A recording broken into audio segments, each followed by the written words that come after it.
You ever have one of those moments when someone in power thinks they're teaching you a lesson, but you end up teaching them instead? Yeah, that was me last semester. So, I was in this advanced business ethics class taught by Professor Langley.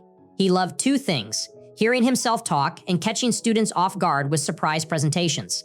His rule was, if he called your name and you weren't ready, automatic 0. He said it builds character. But here's the thing, I actually liked the class. I took notes on every lecture, color-coded them, and built a small digital library of references. I even summarized case studies into one-page briefs. Basically, I was his worst nightmare, a student who was too ready. Around week 10, he started calling on random students every class. When he called me for the first time, I stood up, opened my laptop, and delivered a flawless presentation with citations and case law examples. He didn't even have time to sip his coffee. He looked annoyed. The next week, it happened again. This time he said, "No laptop, present from memory." I still nailed it. Third week, he told me I must be rehearsing presentations ahead of time and that it wasn't authentic participation. He gave me a C- on that one. I went to his office hours to talk about it and he said, "You're too polished.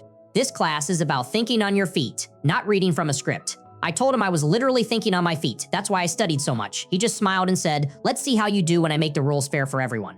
The next class, he made an announcement. From now on, he said, no laptops, no notes, no materials, just your brain. You have 5 minutes to prepare your next presentation topic, alone.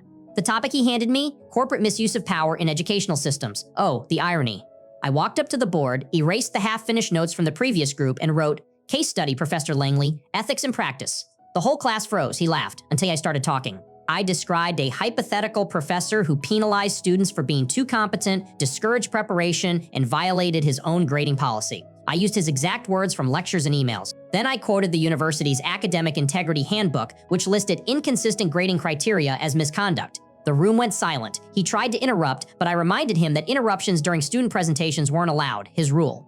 When I finished, the class actually clapped. He gave a forced smile and said, "Very creative." But the next day, I got an email from the department chair asking to meet. Turns out several students had already complained about him doing similar things. My presentation was the final piece they needed. He was quietly removed from teaching the course mid-semester, replaced by a different professor who reopened grading. Every one of my presentations was reevaluated, and I finished the class with an A. The best part? At graduation, I walked past Professor Langley in the hallway. He gave me a stiff nod and said, "You really did think on your feet." I smiled and said, "Guess you taught me well. Do you think I went too far calling him out in front of everyone? Or was it fair since he made it public first?"